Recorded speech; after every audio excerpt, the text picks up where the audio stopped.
Ndagushimiye cyane wowe udukurikiye. Ni channel ya Ibicu TV. Tukugezaho amakuru agezweho kandi yizewe. We kandi subscribe gusa niba utarabikora, maze ukomeze uryoherwe. Amakuru tubafite ni uko kuri ubu Alikiba yashyize akavuga inkomoko y'ihangana n'umwiryane biba hagati ye na Diamond Platnumz. Byakururutse imyaka igera kuri 6 yose. Umunyamuziki Alikiba yemeje ko amaraso ye n'aya Diamond Platnumz atigeze ahura mu myaka yose bamaze bamenyanye. Inkuru y'urwango rw'aba bombi ihera mu mwaka w'ibihumbi 2012 ubwo Alikiba yashyiraga hanze indirimbo yise Single Boy yahuriyemo na Lady JD. Yisanzuye Alikiba yahamije ko urwango n'ihangana bafitanye na Diamond Platnumz bimaze imyaka igera kuri 6 guhera mu mwaka w'ibihumbi 2012. Urwango rwabo ngo rwisanze mu bitangazamakuru no ku mbuga nkoranyambaga, ndetse abafana b'aba bombi bagora bashwana batazi neza n'intandaro y'urwango rwabo rwakomeje kuvuga umunsi ku wundi, rugatizwa umurindi no kutumvikana kwakomeje kuranga aba bombi.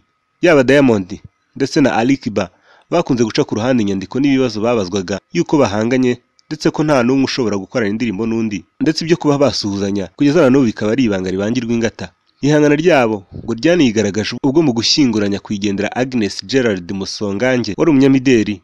Aba bombi basuhuzanyije bigoranye cyane nyuma yo kwingingwa bikomeye n'abari aho. Ikinyamakuru tuko.co.ke cyandikirwa mu gihugu cya Kenya kivuga ko muri uyu muhango wo gushyingura uyu mukobwa aba bombi basuhuzanyije ku bwa burembe, ariko ngo bagakomeza kuguza amaso nyamara ntibavugane. Mu kiganiro cyihariye Alikiba yahaye Tanzania Kwanza TV yahamije ko urwango n'umwiryane wagiye uvugwa hagati ye na mugenzi we Diamond Platnumz watangiye mu mwaka w'ibihumbi 2012 kugeza na n'ubu rukaba rukigeretse. Kubwa Alikiba avuga ko mbere y'umwaka w'ibihumbi 2012 yari inshuti ikomeye ya Diamond, basangira ndetse ko banateganyaga kuzakorana indirimbo n'indi mishinga myinshi yari kuzabahuza nk'abanyamuziki. Ariko ngo Diamond Platnumz yatangiye kugaragaza kutamwubaha. Alikiba yagize ati, hari umunsi yatangiye kumfata uko ntari, buri gihe mfasha abahanzi bo muri Tanzania kandi nta nubwo nigeze nirengagiza Diamond. Aririmba neza, abafana n'abandi batazi ukuri kwibi bazakomeza kujya ku ruhande rwa Diamond. Yakomeje avuga ko nyuma y'ibyo byose Diamond Platnumz yaje kumwegera amusaba ko bakorana indirimbo yari arimo atunganya bise Single Boy yasohotse mu mwaka w'ibihumbi 2012.